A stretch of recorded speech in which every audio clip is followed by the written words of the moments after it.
Becoming Jesse, celebrating the everyday magic of childhood.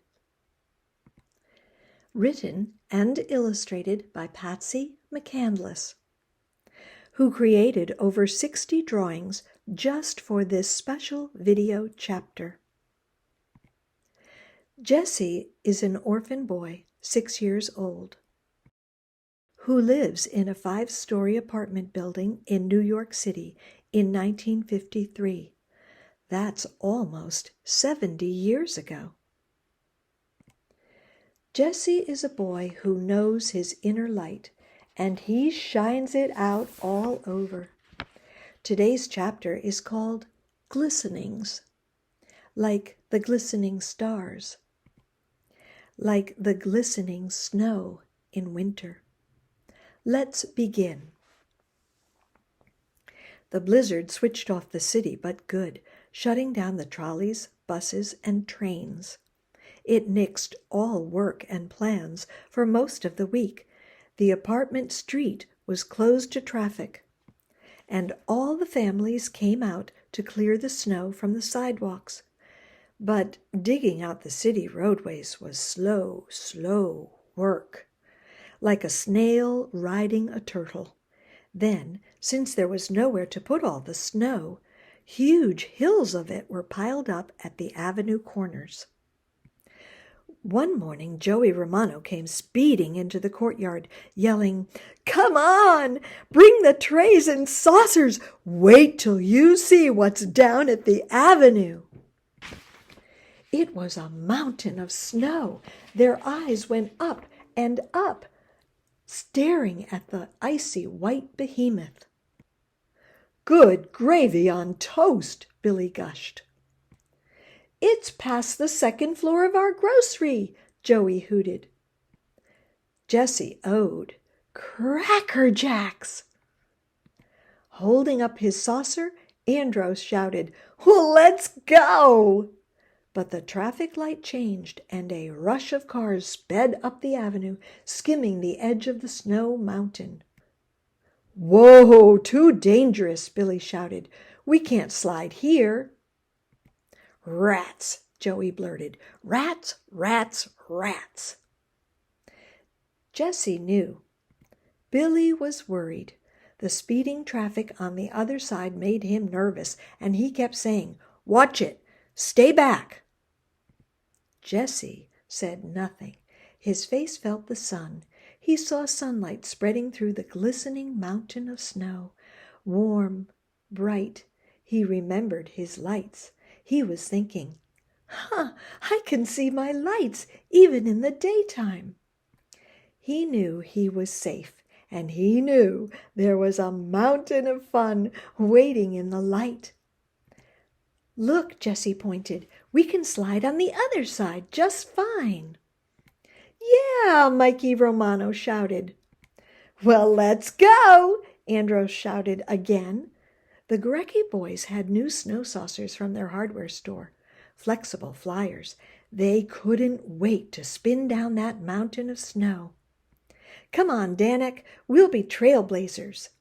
The boys kicked in footholds as they went up and up. At the top, they stomped out a rough platform, and they zoomed, whizzed, zipped, blister quick, down, down, down, like saucer rockets at a carnival. Their whoops and shrieks sent the others climbing up and streaking down, hurtling one after another.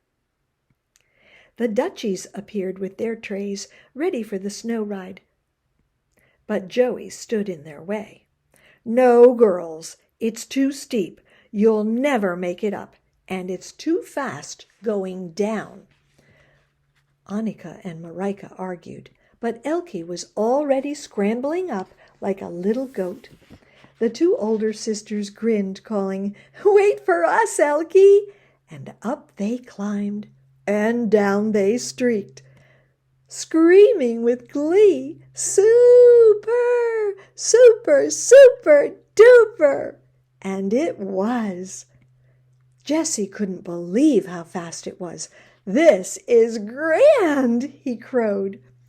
For the best ride of all, Andros and Danik let the others try out their metal flexible flyer saucers, and over they rocketed down. Crowded together at the top, their trays and saucers bounced off each other. Annika pointed at Elke. She was lying on the snow at the bottom. "Oh, look at Elke! She's lying in her winter bed with sheets of ice and blankets of snow." Andros carried on. "The snow is so icy. It's skid stuff," and he flew off the mountain. Joey joined in, hopping up and down, yelling, "Oh, my feet are so cold. I'm burr-footed." Kneeling, waiting his turn, Jesse was mesmerized by the sun in the glistening snow, the light inside the crystals, shining. It reminded him of something he had seen in a painting. But behind Jesse, Mikey Romano sat on Danik's saucer. He was raring to go, making engine-revving noises. Brum, brum. Jesse turned and saw him shift his weight back and forth, and without warning, the saucer started a slow slide backward, down to the traffic rush. "Help!" Mikey screeched. "Mikey!" Jesse stretched. "Mikey!" He grabbed at the saucer handle, and Mikey grabbed Jesse's arm, but he kept sliding. "Help!" Mikey wailed. "Help!" All at once, Jesse slid off too, tumbling on top of Mikey. The saucer slipped out from under them, skidding down on its own, bumping over the chunky ice, straight down to the speeding traffic. Clinging to each other, the boys slid helplessly after the saucer. Jesse had a sense of flying, and he shut his eyes, feeling the rushing sensation. Bright lights swirled behind Jesse's eyelids, glistening lights inside him. Even with the inescapable slip-sliding, Jesse felt a calm, deep and quiet. But below them, there was a thwack-whack of crushing metal. A taxi had run over the saucer, spitting it under the wheels of the following cars till it looked like a mutilated trash can cover. But Jesse felt himself stop in mid-slide. He opened his eyes, still holding Mikey. They were stopped on a shelf of snow, safe above the avenue. The other children were screaming. Mikey was whimpering. But Jesse, he saw something at the edge of his cheek. Sun-glistening beads of snow. He softly smiled, whispering, "We're safe." Next thing, Mr. Romano lifted his little boy off the snow shelf, and Jesse felt Mr. Gurecki scoop him up. Jesse's head was on Mr. Gurecki's shoulder. He closed his eyes, watching his beautiful lights softening, slowly softening. The children had to get off the ice mountain. Glumly they followed the misters back to the apartments. Mr. Gurecki brought Jesse to Mac and Bridget. As he put him down inside, Jesse squeezed his hand, and his turquoise eyes sparkled with his smiling, "Thank you." Mr. Gurecki pulled his lips together, trying to maintain a serious outlook in the face of Jesse's irresistible charm. He shook his finger. "No more sliding into traffic." Even so, Jesse saw the twinkle in his eyes before he turned away. Bridget went to make tea, and Jesse turned to Mac, trying to explain. "Mac, on the snow mountain, I saw a sparking light. I just knew it was my real magic, and I knew I was safe. I remember when we went to the art museum, and we walked through all the old dark art, and then we came out to the rooms of light. especially Money's haystack picture in the snowy, beautiful light. Money? Mac puzzled, but straight away he understood. Oh, haystacks, he chuckled. So you mean the great artist Monet, Claude Monet. Yes, that's it, Monet, his snowy haystacks. Well, Jessie, just like the artist Monet, painting his pictures filled with light, you chose your joyful, glistening thoughts, and you created your joyful, glistening world. You're safe, Jessie, and free. Blue ribbon you. Billy knocked at the door and grinned when he saw Jessie. I don't know how you do it, Jessie. You're fine. I am fine, and I have an idea. Let's get out the shovels and make a new platform on the mountain. What? No, Jessie, that's impossible, Billy nixed. He reckoned it was both forbidden and too dangerous. Jessie, we can't go near that thing. It's impossible. Jessie beamed. Impossible only means I am possible. Get it? I am possible. The shelf where Mikey and I landed gave me an idea. He took Mac's crossword puzzle pencil and drew a triangle with a chunk out of the top. See? We make a new platform with a safe wall behind it, safe on our street side. Billy looked at Jessie's drawing. He stared. He pulled back. Good gravy, Jessie. I think this'll really work. But the grown-ups, they don't want us back there. Well, let's go build it and invite them all back to play. Billy was skeptical. He looked at Mac. Well, if you give the okay, Mac, I'll say okay. Mac chuckled and stood up. Well, let's see what you got. Then we'll see which way the cat jumps.